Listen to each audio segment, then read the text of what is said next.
I had a very critic inner voice in my past. Mm-hmm. I remember actually the first few weeks where my inner voice shifted.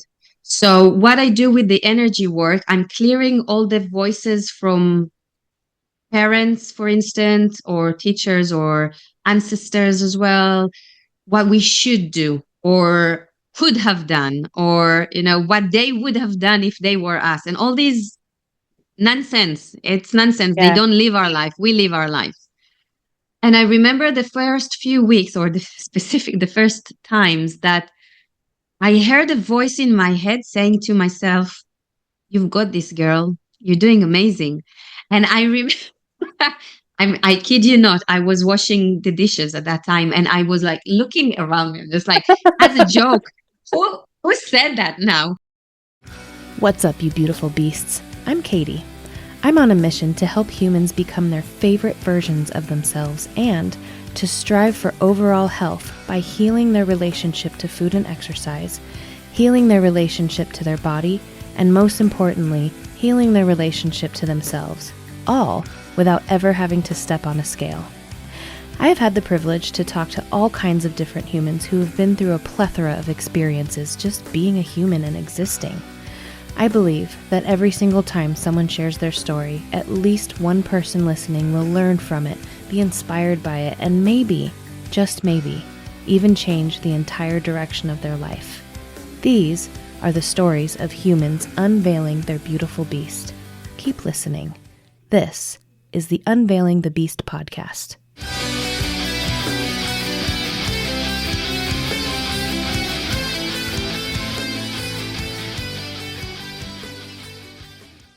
So welcome to the Unveiling the Beast podcast. Thank you for saying yes and just for being here. Can you tell the listeners a little bit about who you are and why you think you are who you are? Well, thank you so much for having me here with you, Katie. I really appreciate this opportunity, invitation, sharing this space with you. My name is Ionit Sabatello. I'm an energy healer, spiritual mentor, well-being facilitator. My expertise are releasing deep energy blockages or some kind of emotional baggage that is holding someone, mainly entrepreneurs and business owners, I would say, from being the best version of themselves. I help with deep transformation and healing to achieve that. And the reason that I am who I am is the path that led me to be where I am now. Um, I think the main thing that I do for the people who work with me is to reveal who they are, love themselves for who they are, and love themselves also for who they are not. Mm, And obviously, I can do that because I've been there as well. So there we are with mm. unconditional inner love. Yeah, I love that. Especially the love who we are not. And also like I like to add to that love the parts of us that we hate.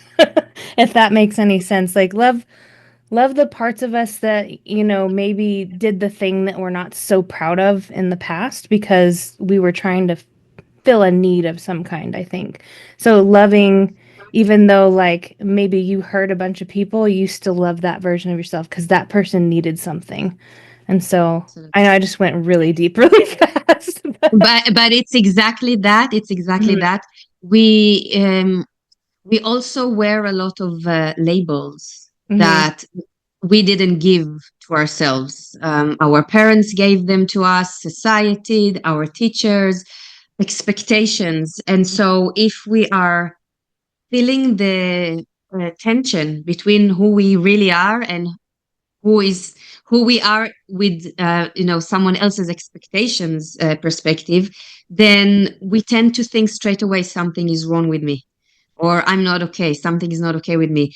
I have a lot of people that come to me after divorce, when they feel that their divorce means failure, but Mhm. it's only because that's what they learned to put a label on their forehead that if I am divorced means I'm a failure. So that's what I mean. Okay, let's release even let's love even the things that we think are unlovable. And yeah, accept even the aspect in us that is less likable. Yeah. Yeah, and you know, going back to what I was saying, for me, I carried a lot of guilt and shame for a while, just around the person who I used to be, and through lots of coaching and therapy, I realized that that the reason I was doing those things was because she needed something Yeah, for survival that she wasn't getting, and so she was doing all these different things to fill what she needed, even though they were not healthy things to do. So anyway, um, but yeah, I love what you're doing, and if you're open to it, are you open to sharing your story? absolutely. Okay. Um, so I'll start. I always love to say dramatic things, so I'll start with the day that I really wanted to die. There is a past to it, obviously, and a future as well. But I think that was a pivotal moment in my life where I decided subconsciously and consciously that whatever I experience as life is can no longer continue. I was quite depressed at that time. I was pregnant with my second child, and everyone around me just said, "Oh, it's just hormones," and I knew that it's not just hormones. And so being pregnant meant that I couldn't take any pills to numb those feelings and emotions, and I needed to try and find solutions. One of the solutions that the doctor suggested was go to talking therapy. Um, and that actually made things worse. Now, from the perspective that I am at and I help others with, what we say we create. So, by talking every week on the same problems, the same issues, the same complaints, nothing really changes in life. We're just keep repeating the same reality to be repeated. Mm-hmm. So, with that, I've started to do some healing work. Now, I always was drawn to metaphysical aspects of things. I always knew there is more than what I see in front of me. I did a lot of astropsychology in my 20s. Even in my childhood, I used to interpret dreams for people around me. Ooh. So that path wasn't strange to me, but it wasn't something that was very conventional or something that uh, me coming from very academic professional background accepted as the next step. But yet again, I was led to that. And that was the only thing that really helped me to release previous traumas from my life related to childhood traumas, related to um, fears and, limiting beliefs that I had within me, like abandonment and self-worthiness and all these, things that we all have them in Yeah. different ways in our life. Um, the healing that I did was helping me in a very short amount of time to not just understand my path, but also release my pain and my resistance that creates suffering. And from there, my life changed completely. So I've embodied myself as the healer that I am today. I'm calling myself sometimes the white witch because I do think I I have love some it. kind of intuitive abilities, and I'm just playing with the universal laws. um, I was able to manifest for myself mentorships and projects to work on, and connections, and a lot of goodness in my life. And I was also able to overcome what was then victimhood. Mm-hmm. And then I realized that I'm actually a survivor. And I became a warrior at one point, a warrior who fought for values and for her truth and for her freedom, with a lot of love inside. I always had this love inside of me, mainly towards my kids. They were guiding my path. And once I was able to release that warrior within me, I just became the loving version of myself. So someone who actually has the confidence in herself, that doesn't have the self-doubt that I used to have so many years, a lot of inner criticism and guilt as well, and shame. So I just released all of this. It's still a work in process, obviously, because every level has its own devil. Right. But from this perspective, I can say that the way I help others is absolutely a life purpose, fulfillment. I live my true nature, and I'm proud of the woman that I am today. Mm. And so all of that, I love that you said, we're still healing because a lot of us think that doing the work on ourselves, like there's this destination where we're personally developed now and we're good to go, right?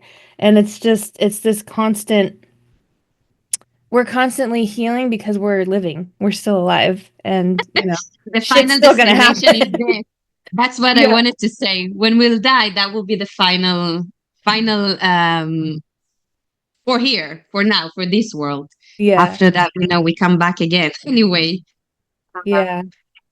but yes, this is one of the things that for high achievers, for people that are very into academic achievements or career achievements, having those targets or goals as almost identification, meaning if they reach those goals, they mean something or they are more worthy of.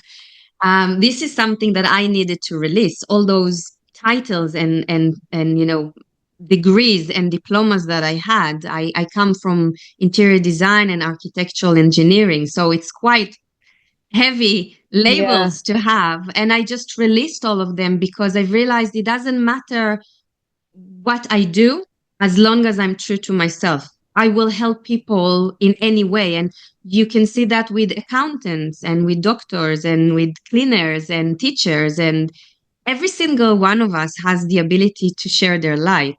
It doesn't Mm-hmm. matter how, as long as they're enjoying their path. Yeah. So my final destination is actually to enjoy every step of this journey. That's my that's my goal. Oh, I love that. Yeah, I used to have on all of my social media pages, I had all of my certifications listed out because that's what made me have value, right? And then I realized people don't really care. People don't care. They don't care about what certifications you have. They care how can this person help me? Like what can they offer? What are they I mean, I don't even like saying what are they selling because, I do offer free coaching too, but like what can I do to help the other person? And why does having this piece of paper saying that I completed a class mean anything other than am I actually taking what I learned behind this piece of paper and putting it into action? Does that make sense? Absolutely. Mhm. Absolutely. I agree with you 100% because I think uh, w- as human beings, we're looking for connections and empathy. Yeah. We cover it with masks, right? We are covering that need of ours with masks. Like if you're a doctor or if you're a lawyer or if you're whatever engineer, then as human beings, somehow you worth more. But I always asking my clients or people who come to speak to me, I say to them, if you had a problem, would you go to someone who just have a title who can help you, or someone who actually gone through that process, came out from the other side of it, on the other side of it, and then they can help you faster? Like, what is it? What's more important, the how do you say, traditional, Mm-hmm. the what's more important there, the title or the life experience? Because titles can guide and lead with the right questions, or showing someone another perspective, and that's very nice. But someone who's actually been through this process before, it can be in health, people who overcame cancer, people who overcame bereavement, people who overcame toxic relationships or divorce. I think from my experience, and even seeing who I tend to ask for advice, would be the people who've been there before already, not the people who Yeah. only talk about this situation, but actually been there and can give me the shortcuts. If that makes Yeah. sense. I Yeah. need the shortcuts. Life is too short to learn everything on our own. This is something that I think we've been programmed in school, that we need to learn everything on our own. We need to take the exams or the tests on our own. But in real life, it doesn't work like that. In real life, we're here to be supported and to get supported and to work as a team. And Mm-hmm. if someone has different skills that I don't have, let's join our strengths so we can get faster to the goal, or the whatever we set to ourselves to reach. Yeah. In my experience, the best coaches are the ones who coach, how do I say this? Like their 5 year ago version of themselves. So like when I was getting my training, one of the things that we do is called seeker work, and our seeker is just like the person who's looking for the answers that we already have, right? And so in that, there's like all these questions. Well, what does your seeker do? How old are they? Like all these questions. And I'm answering this, and I was looking at it, I'm like, holy crap, this is me 5 years ago. And so like, yeah, there's this aspect of having that experience that you're talking about where not that we have the other person's answers because only they have their own answers, but because we've been through through the thing, we can guide them to their own answers just by asking questions. And faster. That's, for Yeah. me, I think the experience with talking therapy was so painful, because my temperament and my personality is a doer. I'm a doer. I am someone who enjoys being active and enjoying creating things as well. I love to see results fast. And staying in that therapy, I think for a few months, really without any progression. And don't get me wrong, for many people, talking about their problems is already a progress, because maybe they learn never to say, to Mm-hmm. speak about the tough things, or not to share with strangers what's really going on with them. So I understand that in many ways, that's a progress for someone. But at the same time, when we are looking at ourselves in our previous versions, you can really see the dots there. You can really see where you trialed and errored, Mm-hmm. and when you were aligned to your soul and took the right actions.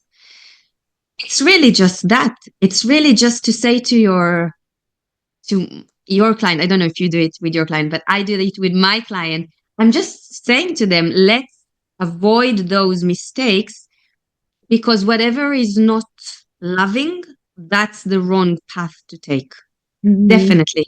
It's not we don't need another lesson in life. We've had enough of those. We don't need another pain to Right. understand the beauty of the other side of it. We've had enough of that. Uh, Anyway, if you're over 40, you've had enough of this. So you don't want any more of that.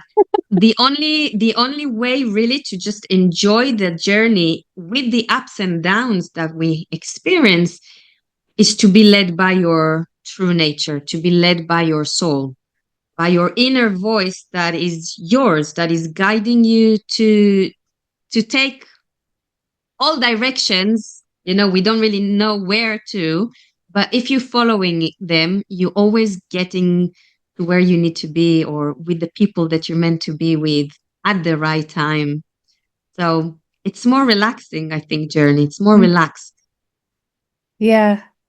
And this voice you're speaking of, like in the whole metaphor of this podcast, that's your beast. That's the beast that we unveil. Like this is the Unveiling the Beast podcast, and that's your inner voice and your intuition is the beast that I speak of. It's like we're relearning how to listen to ourselves rather than the outside world telling us what we need to do with our bodies, with our food, with our workouts, with our relationships. Like it's that inner beast, and like it sounds, you know, I don't know, cliche is not the right word. It sounds like a catchy phrase like unveil your beast, but it's when you really dig into it, that's really what I'm talking about is just taking off all the layers and just being you. Yeah, I'll share with you my beast side then, Okay. because it's really interesting what we define as beast. So after my daughter was born, and alongside the healing path that I started to take, I also started self-defense classes. Ooh. And at that time, I never had the courage to how do you say, to challenge anyone or to Mhm. look into someone's eyes, very fierceful, fiercely. Um, I never had that in me. I never harm or hurt anyone. So that journey of self-defense um, brought me into abilities and skills that I never thought I had within me. It teaches you a lot of control, actually. So you become very, very aggressive, but you also control your aggression. Mhm. You become very fast, but it's up to you which speed you're going to take. And you also have the decision, because the first thing you do is to try to avoid any conflict or try to avoid any situation, which is beautiful. But then once you're there, if you need to be there, you have options that you can choose what you're going to do. And slowly, slowly, with those years, I've graded belt after another, and my instructors were amazing, and they were pushing me, and they said you can do it and go for it, and we need to see more aggression. And I came with like a feather like soul. And they said to me, you have to be more aggressive. You have to show. You need even to growl to scare people. And I got to an achievement that I never even thought I would be there, because I never aimed for it. But I became the highest belt woman outside of the Israeli Federation of this club. It's called Chaim Zut Krav Maga. They have 8 countries outside of Israel, and I'm the highest belt. All of a sudden, woman, yeah. Um, and I remember with this grading, with the last grading, my instructor said to me, "The way you smile, and in an instinct you switch." He said, "You're the beauty and the beast in the same person." And I laughed, because for me, I always see myself as a loving, compassionate person. But watching afterwards my videos and see how I am in those classes, yeah, there is a beast there, but it's under control. It's under love, by the way. I love that aspect in me now. I thought in the past, I thought that I am creating dramas and that I'm aggressive or whatever, but that's something that weak men told me. Now I'm embodied my strength, and I know what I can do, and I control it. I choose. I come with choice, with the freedom of choice. Mm. So I love the beast. I love Yes. I love that. And I love the concept of coming from a place of love. We do so many things in our lives to punish ourselves for the success, if that makes sense. Like we come from this place of, I hate that I'm not doing this, or I hate that I'm fat, or I hate that, I don't, whatever it is, I hate that I'm not making $1 million a month. And so we come from this place of hate rather than I love me. And so I'm going to go do this thing for me so that I can, be present for other people. I hope that made sense. But yeah, it's so big just coming from a place of love instead of hate or even dislike. Yeah, but it takes time. I had a very critic inner voice in my past. Hmm. I remember actually the first few weeks where my inner voice shifted. So what I do with the energy work, I'm clearing all the voices from parents, for instance, or teachers or ancestors as well, what we should do or could have done, or what they would have done if they were us, and all these nonsense. It's nonsense. They Yeah. don't live our life, we live our life. And I remember the first few weeks, or the first times that I heard a voice in my head saying to myself, "You've got this, girl. You're doing amazing." And I remember, I kid you not, I was washing the dishes at that time, and I was like looking around me, just like as a joke. Who said that now? Who said that? Because whose voice was it? I don't know. But now I understand that that's our inner voice. Hmm. Our inner voice is the quiet, almost whispery voice of encouragement. And if not encouragement, it's the second voice to that critical one. So if we're having like a very critical voice saying, "Oh, I hate my weight," or "I hate my, I don't know, my health. I hate my teacher." It doesn't matter. Whenever we say those things, I hate, then there is another quieter voice saying, "But I did my best," or "I did try," or "I am trying." This small voice that actually explains, "But I am trying my best. I am doing something." This is our voice, because this is a comforting voice. Yeah. All we need to do is to, take the volume down of everyone else and take the volume up for our own voice, and then it becomes, yeah, I actually do my best. I'm Hmm. actually being the best that I can be. And it doesn't mean always 100% of ourselves. Sometimes 50% in a bad day is 100% that we give from ourselves. So the inner voice becomes so much nicer to listen to, and then you just more and more tuning in to that one. Yeah. Yeah.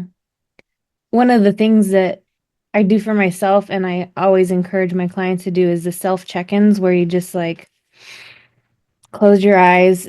This helps me at least, but just close your eyes like in those moments of the self-criticism or any moment really, but just like ask yourself, where's this voice coming from and is it me? And then like go deep and try to find that voice that you're talking about, like the quieter, more gentle, encouraging voice, which actually is the beast. You'd think that the mean one is the beast, but it's actually the quiet one that's the beautiful beast inside of you. Um, Let me share with you a story about my daughter and her inner voice. Okay. Because it's very interesting that you were asking those questions. Why am I? What is this voice is telling me, or why am I hearing this voice? My daughter came to me a few days ago saying that she feels a little bit anxious about learning in school and the pressure that they probably put there on her. And I really guided her, just like you said, with the same questions. I said to her, "What is it that you hear when you feel that anxiety? What is it that you hear there? What what are the words that you're hearing?" And she said that she's not good enough, that she needs to try harder. And I said to her, "Who is telling you that? Whose voice is it?" And I was dreading inside. I said, "Please, just not be me. I want to be that parent. I did my best not to be that parent." I said, please don't hear my voice there saying that to you. But she said, who is saying that to her? It wasn't me. It is a family member, obviously, that she really loves and really cares about. And she takes very seriously everything that he says to her. So I said to her, all right. So now that you know that this is that person's voice, what is your voice is telling you? And just like you did now, Katie, I said to her, just take a few fingers and put them on your heart, because then your focus goes to your heart. Mhm. Now ask yourself, what do I want? What do I want to hear? What do I need to learn from that? What is it here for me? And it's amazing to see that once we're focusing our attention to our heart, there is a different conversation there, because the other voices are in our head. The loving voice is in our heart. Yeah. Ooh, So good I stuff. love, yes, especially when we do it with younger generation. Hmm. Have you had a chance to work with teenagers and young adults? I haven't. I have tried to do like child versions with my son. He's 7.5. And actually, right now, he's going through, um, like, as you kind of spoke to, the schools are set up in a way that just like, that's a whole other conversation, but he's so smart. He's so smart. Like, for example, he knows all the countries, all of their flags, all of their capitals. Like, it's amazing. And he's really good at math. And so he got this paper that was sent home from school, and it was a it was math problems. They're learning regrouping with subtraction. All of the answers were right, but because he didn't show the regrouping, he had the paper sent home, said, please redo this and show regrouping. He doesn't understand regrouping. He just knows that this minus this is this, and he does the problems in his head so quickly. So it's we're trying to explain to him, like, you are smart. This doesn't mean that you're dumb. It just means that this is something that they're going to test you on, so you have to learn it, even if it doesn't make sense to you why you have to learn it. So, where was I going with this story? I don't remember what you asked me. With working with young adults Oh and yeah, kids? so Yeah. just encouraging him that it's not that he just learns differently. And so that's kind of the kid side I've worked with, because I think a lot of the work I do is too deep for a child to understand. Um, but yeah, that's kind of what we're dealing with right now, as far as, yeah. It's very interesting to work with kids, I have to say. I did work with 12 years old plus. So from Mm, 12, I think I had 14, 17, 21, 27 as well. Um, it's so sad to see the educational system that hasn't changed a bit since, let's say, 150 years ago when it was established. But yet the whole world has changed. um, yeah. we even know now that there are a few ways to learn. People learn from audios, people learn from visual images, Hmm. um, kinesthetic, kinesthetic, um, all sorts of ways to learn. School tries to put us in a box. Yeah. This is how you're going to learn because we said so. And if we have a little bit of rebellion bones, it just doesn't work. It just doesn't work. Um, but at the same time, I have to say that the young generation, mainly kids that came from our generation as parents and a little bit, maybe even 10 years um, earlier, we already done a lot of inner work on ourselves, something that our parents didn't really much didn't do. Hmm. And so I see a lot. of their consciousness that is already of entitlement, already a lot of wisdom that you don't even know where they got it from, but they are very well connected to the universe, to nature, to the consciousness of everything that it is. Like even the access that they have to information is amazing. YouTube and all these platforms that weren't even existed when we were Yeah. here. So yeah, working with kids is actually a faster path with them because there's not much to work. You just need to reassure them. You're doing great. Yeah. Keep doing whatever you do most of the times. Yeah, most of the times. Keep doing whatever you do. Um, yeah, it's very, very interesting to see the differences in generations. Yeah. I love that you point that out. And I think, like you said, the school systems haven't changed, and we know that kids learn differently. And the issue that we have, and I think it's a big problem, is that if the child doesn't learn the way the school wants them to learn, now they have a learning disability. And it's the kid's fault, not the school's fault. And so and now seeing it with my son, he hasn't been, I'm going to do quotes for the people who aren't looking, he hasn't been diagnosed with learning disabilities, but I know he learns differently, you know? So it's, it's been one thing to like know this about schools, and now I'm actually seeing it happen with my own son. So, and then, as I a share mom, I'm your like, journey. huh? I share this journey with you. Seriously. Yeah. Yeah. And I as a am, mom, I'm like, what do I do? What do we do? you Because fight. You yeah, have to fight for his, it's so, it really an awkward way because my son has difficulties as well. I fought like a lioness there to receive for him support plan. And it's saddened me that we need 30 pages of support plan to help him to fit into the system rather than the system understand that every child is different. yeah, It's my son is just with the labels, right? We said it earlier, the labels.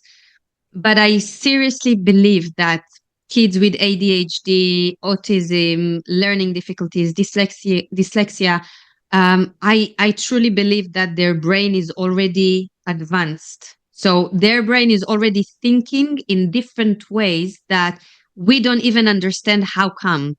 mm-hmm, That amazing skill of your son that you talked about of seeing the answer, not necessarily the way, seeing the answer is and it's a calculator ability, right? It's yeah, people building robots and machines and systems so they can calculate things for themselves, but here we have a human being that actually sees the numbers and see the results, and yet again something is air quotes wrong with him.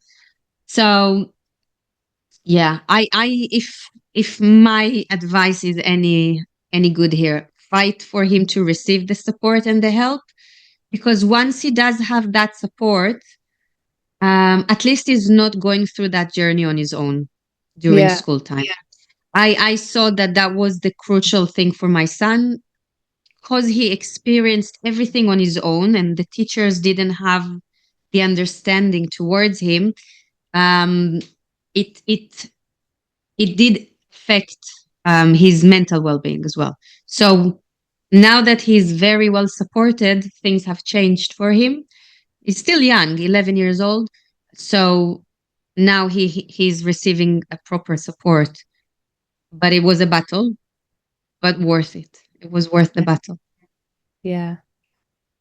He is lucky to have a teacher that knows he's very smart, but she also knows how the schooling system works. And so I kind of feel like I can lock arms with her and say, let's fight, you know? Because like you said, like I watched my brother, he grew up with ADHD and dyslexia and dysgraphia. And he's so smart. So it's putting the issue on the child and even saying you learn differently than everyone else, even that could be harmful, you know? So, We're all different. That's the thing. yeah. We're all different from each other. Even if you take a group of women, even if you take a group of women at the same age, group Mm-hmm. of women from the same at the same age, from the same country, from the same city, from the same village, whatever, they still have a lot of differences amongst them. And Mm-hmm. they just I don't think think that most cultures accepting mediocrity or accepting incapability. So they say, I don't know if you have that in where you live, but here I live in London. They always love to say it is what it is. Like that's can't stand this quote. It is what it is. Or they say the system is broken. It's like an acceptance. Yes, the system is broken, but no one does anything to make that change or to be the change. They are expecting the government to change things. They're expecting the fundings to be differently instead of being the change themselves that they want to Mm-hmm. see. And we do see a few of these, shining bright stars like your teacher, your son's teacher that does understand better. And I see it in our school, those really angels there. But Yeah. in general perspective, people don't like to see differences. They like to see everything in patterns, in boxes. And if they don't want to see that, they're just excusing it as it is what it is, or the system is broken. It's just like, Mm-hmm. Yeah. it's just like I've never thought of it that way before. Like when people say it is what it is. Okay, but then what? Or the what is it? system's broken. Okay, you're just gonna let it sit there broken? Yeah, it's like, okay, you even if the system is broken, but you are a part of the system and every part has meaning. Mm-hmm. People don't see their own worth. People don't understand that even the like they see their significance in what they do and not who they are. That's the Mm-hmm. problem. So they think, well, I'm only a teacher. What can I do? Or I'm only the, cleaner. What can I do? I'm only the admin. What can I do? Every person matters. Seriously, every person matters because of themselves, not what they do, but because who they are. Yeah. I mean, I might be opening a can of worms right here, but I'm kind of going through this right now with our American healthcare system. Ah, It's yeah, let's crap. talk about the health system. Yeah, I mean, like, long story short, I'm I'm being billed $683 for my health insurance per month when it was supposed to be lower than that, which is like 220 a month, which is still, I think, too much for a human to have to pay. But it's because of them making the mistake on their end and saying that my income is twice the amount of what it is, and they haven't fixed it yet. Despite like, but my point being, like, I'm fighting it. I'm continuing to fight it. I'm not just gonna go, okay, I guess $680 a month so that I can go get a physical. Crazy. That's crazy. Yeah, so I like that we can say the system's broken and we can still fight it. Because maybe Absolutely. one day, if enough people fight it, it won't be broken anymore. So, yeah. I think it's like the British weather. People keep saying the weather is so miserable, is so miserable, is so miserable. And I say to them, stop saying that is miserable. And maybe there is a chance that it won't be miserable. Maybe because they create as they speak. So Yeah. many people are saying it's miserable. Yeah, it is miserable. And yeah, it affects people. I think when people start to look at things with empowerment, not from a victimhood, not from I can't do anything about that. Or, people are victims of time. I don't have time. If only I had more, if only there were 25 hours a day. I'm late because of whatever. Or people blaming money. I don't have money. If only I had money, I could have done X, Y, Z. This is victim mentality, but it's cultural. It's cultural. Yeah. It's like cross cultures. Yes, it's cross cultures. So when one person decides to look at things differently and they say, you know what, it doesn't matter what I see in front of my eyes. What matters is how I choose to perceive that, and what I choose to do with that. That's when the change will start to come. It might not change the whole world, it might not change the whole system, but for the next person that will come to receive customer service, facing that amazing person who says, actually, I can make that change for others, imagine that experience. Imagine that. This is Mm, where we yeah. spread our light. This is where we share our light. Mm-hmm. I love your weather comment too, because we can't change the weather, but we can change how we react to it. Yeah. So, I had enough with weather conversations, I think. oh yeah. 10 years in the UK, every conversation starts with the weather. And I keep on telling the people, let's just agree as a baseline that we're not here for the weather. Like none of us is here for the weather. Otherwise, we would be, in Mallorca, in the Right. Caribbean. Like we're not here for the weather. So let's have a proper chat now. Let's have a proper conversation on something that really matters. But that's just me with my kicking ass spirit, and then And you have to go like this too and snap a little bit. yeah. Well, I have one more question for you, and I ask everybody at the end of every episode, and that is, if you haven't already said it, if you had one piece of advice that you could give to the world, what would it be? Well, I think the obvious thing to say is show yourself the love that you show everyone else, because we all already have love. We just need to connect with it and show it to ourselves. Um, but I do have another one to say, and I want to encourage people to choose. Be in that position that choose your choices.